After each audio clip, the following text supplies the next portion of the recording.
Salam sejahtera bagi Bapak, Ibu, dan anak-anak, keluarga Kristen yang diberkati oleh Tuhan, dan salam jumpa dalam santapan harian keluarga di hari ini. Bagi keluarga Kristen dimanapun saudara berada, damai sejahtera Allah Tritunggal dalam Tuhan Yesus Kristus memerintah dalam hati dan kehidupan keluarga Kristen yang terkasih. Mari kita berdoa sebelum mendengarkan firman Tuhan. Ya Bapa firman yang hidup, di saat ini kami mohon, bukalah pikiran dan hati kami setelah kami membaca firman Tuhan, kiranya pencerahan dari Roh Kudus kepada kami, sehingga kami menjadi orang Kristen yang lebih memahami, lebih menuruti kehendak Tuhan.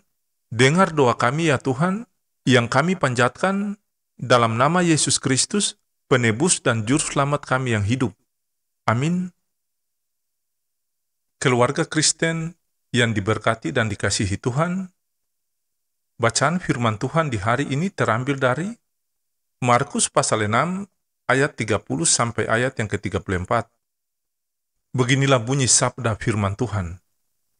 Kemudian rasul-rasul itu kembali berkumpul dengan Yesus dan memberitahukan kepadanya semua yang mereka kerjakan dan ajarkan. Lalu ia berkata kepada mereka, "Marilah ke tempat yang sunyi, supaya kita sendirian dan beristirahat seketika. Sebab memang begitu banyaknya orang yang datang dan yang pergi, sehingga makan pun mereka tidak sempat.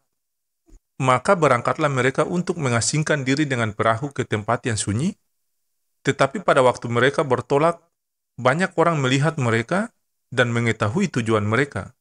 Dengan mengambil jalan darat, segeralah datang orang dari semua kota ke tempat itu, sehingga mendahului mereka. Ketika Yesus mendarat, ia melihat sejumlah besar orang banyak, maka tergeraklah hatinya oleh belas kasihan kepada mereka, karena mereka seperti domba yang tidak mempunyai gembala. Lalu mulailah ia mengajarkan banyak hal kepada mereka." Demikianlah sabda firman Tuhan di saat ini.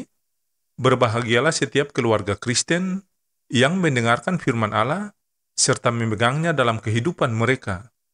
Amin. Bapak, Ibu, dan anak-anak, keluarga Kristen yang diberkati Tuhan, santapan harian keluarga di hari ini berjudul, "Kamu harus memberi mereka makan." Keluarga Kristen yang diberkati dan dikasihi Tuhan, cerita Tuhan Yesus memberi makan 5.000 orang ini memiliki makna terdalam. Bukan soal keanehan, 5.000 orang dapat makan dari 5 potong roti dan 2 ekor ikan. Bukan juga soal terjadinya mujizat, yang mana hanya dengan 5 potong roti dan 2 ekor ikan dapat mengenyangkan 5.000 orang. Bahkan ada tersisa lagi. Kalau kita memfokuskan perhatian pada masalah ekonomi, soal makan dan minum, soal lapar, maka memang kita akan menganggap cerita ini tidak terlalu penting dan tidak punya makna. Kisah ini sebenarnya ingin menegaskan bagaimana kita selalu merasa terpanggil untuk menolong orang-orang yang lapar atau orang yang sementara mengalami masalah.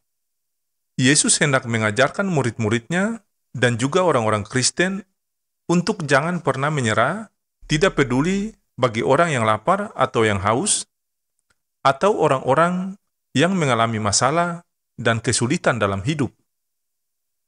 Bapak, Ibu, dan anak-anak, keluarga Kristen yang diberkati Tuhan, memang hanya ada 5 potong roti dan 2 ekor ikan, dan itu tidak cukup untuk memberi makan 5.000 orang. Bagi Yesus, menolong orang tidak perlu menunggu kalau ada kelebihan. Tolonglah orang dari apa yang ada, bahkan dari kekurangan yang kita miliki.